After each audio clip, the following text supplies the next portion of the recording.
Before you can be a real father, you have to be a real man. Now, I was confronted with this issue since I was a small boy, because I lived in two worlds. I had the sport world, I was a rugby player, and so according to the contemporary understanding of manhood, everyone said to me, but these are real men doing sport. But I saw the weakest, spineless people in the sphere of sport, because I would discover people that that have certain convictions and that would align to certain principles, but as soon as they get into a social environment, they forget everything about this, and they become the most permissive people that you can imagine to have. On the other hand, I grew up in the church world, and there I read about people in the Bible that could really stand by their convictions. I love the people like Gideon, for instance, and Joseph, and all those people that could really stand by their convictions in challenging times. So very important for a father to ask himself, what is a real man, before he can become a real father, and also train his son to become a real father. I remember when my son was 6 years old, I said to him, George, if you want to become a real man one day, watch me, I'll show you. I did not think of what I was about to say to him when I did that. But as I turned away from having this quick conversation with him, I had a responsibility on my shoulders that I carry up to today. So who is a real man? We have a conventional understanding of that, which equates, for instance, the identity of the man with his position, and the value of a person with what he earns.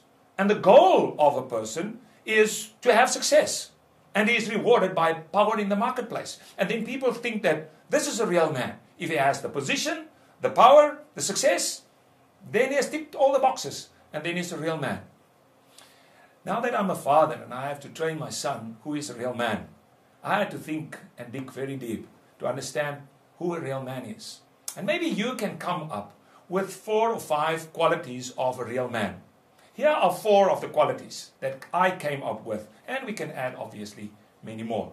The first quality of a real man is, he is one who is courageously standing by his own convictions.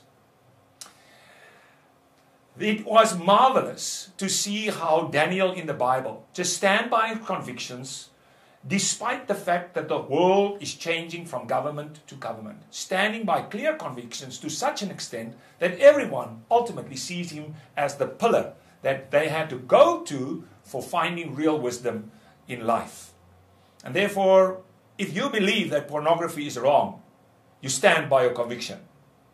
If you believe that racism is wrong, you demonstrate this to your children.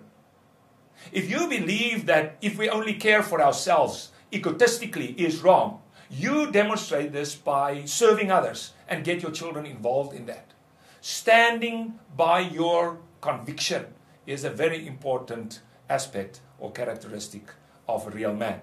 Second characteristic of a real man is, a real man lifts the bar from the mediocre to the level of nobility.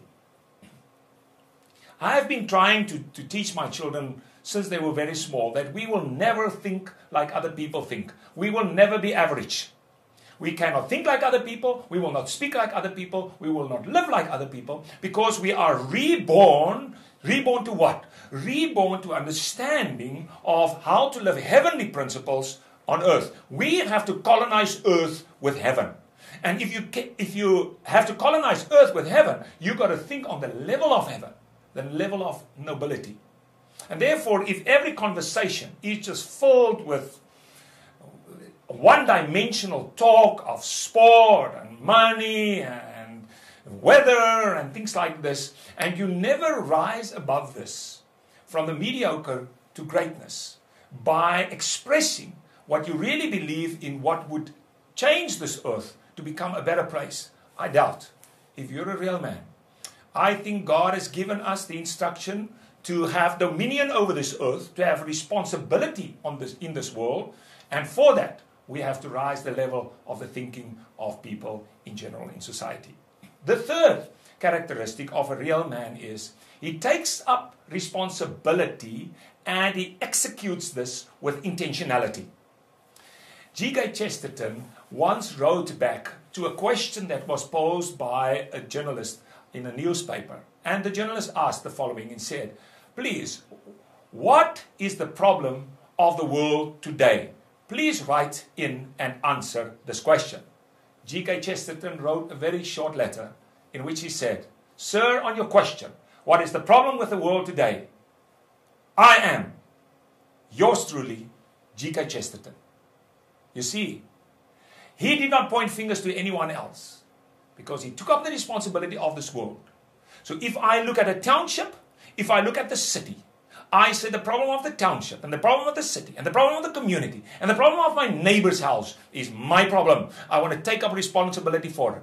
And I want to invest something in this world that will change my neighborhood and my city and ultimately maybe my country.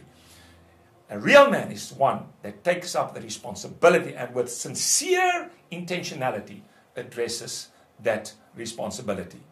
The fourth thing that I would say as a qualification of a real man is he rejects passivity with energetic initiation and implementation. The old fathers of faith had a saying that every single day of the week poses another challenge to you and therefore evokes a new sin in your life. For instance, on a Friday or a Saturday, maybe lust will be evoked in your life. They said that on a Sunday it is pride that will be evoked, that you think you are better than other people and so on. And they ascribe the Wednesday sin as the sin of inertia, of being apathetic. Actually, they had a nice description of it. It's walking with the devil's feet. Sloth. That was the problem. Sloth. Inertia. Apathetic life orientation. And therefore, real men step up to the plate. Real men say, I will not continue to just let bygones be bygones or let the world be as it is. I will step into the situation and the challenge of my time with energy and implementation. My problem with the implementation thing is every person dreams a great dream, but how many have implemented it? And how full are the graveyards of people that never wrote the poems they intended to write, never sang the songs they intended to sing.